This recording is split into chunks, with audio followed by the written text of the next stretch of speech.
kind of role did misinformation and propaganda sort of play in those, those anti-CA, anti-NRC protests, and which finally led to the Delhi riots?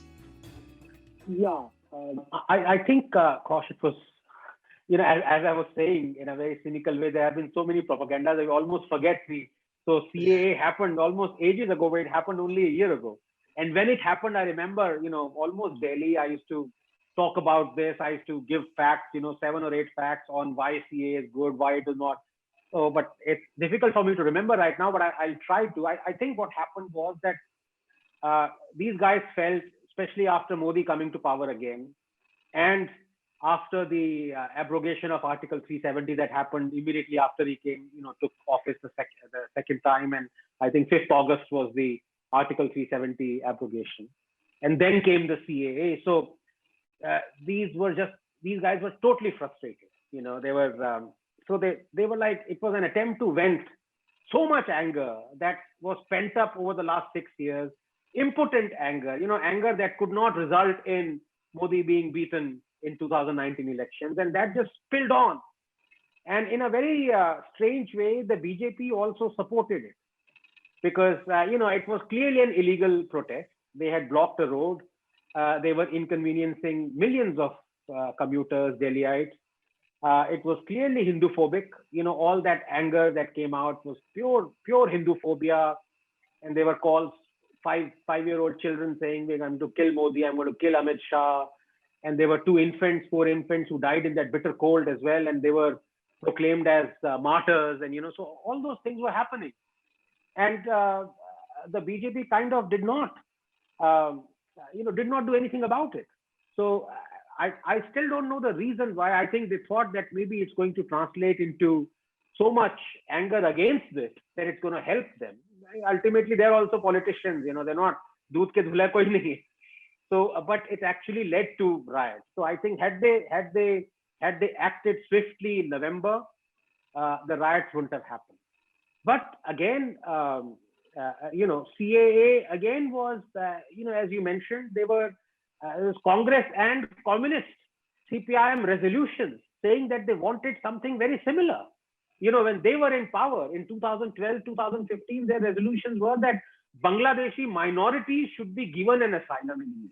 Now, who are Bangladeshi minorities? Are they Muslims? No, because Bangladeshi, majority is it's a Muslim majority country. So the minorities are Hindus and Christians and Sikhs, or whatever little Sikhs there are, few Sikhs there are.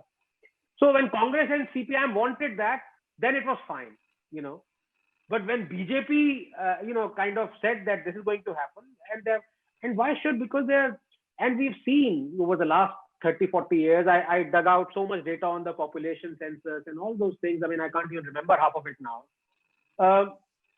Plus, the fact of the matter is that this was an amnesty scheme, This was not, it was, I think, December 31st, 2014. Before that, whoever had, I can't even remember the specifics, I'm afraid, because as I said, so much water has flown under the bridge since then.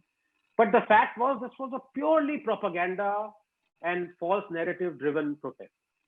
And it was a protest to make Muslims kind of, quote unquote, stand up against the power of a state. Almost like what happened in Direct Action Day. It was almost kind of to bring back that ghosts of Jinnah. You could see it from the slogans, you could see it from the marches, and La ilaha illallah. You could see the Shahada replacing the Ashok Chakra of the tricolor, and it was certainly that attempt to display a power that we are not. Of course, I don't consider them as a minority, but it was they themselves say that they are a minority. They're not. I mean, if you look at Kashmir, 95% Muslim Kashmir Valley, and but this was certainly an attempt to display that power. And you saw journalists saying that abhi आप Hindus को भी इसमें शामिल होने दें, अभी wait करें जब हमें पावर मिलेगी. So all those kind of things was were happening in 1940s. What Ambedkar warned us about, started to happen now. And but I think people saw through it.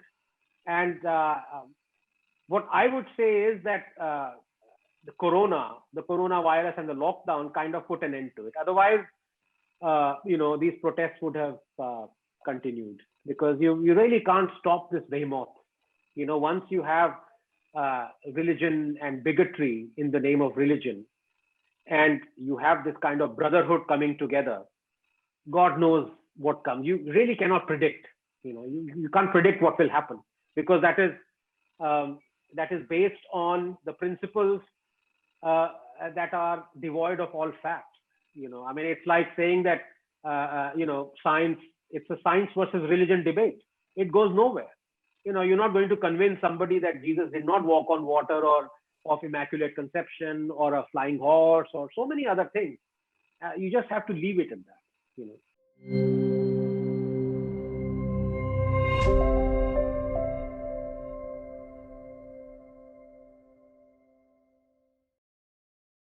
Please remember to subscribe to us and switch on the notifications for this channel. For our other social media links, more content, and to support our work, please visit citti.net. Dhanyavad. Namaskar.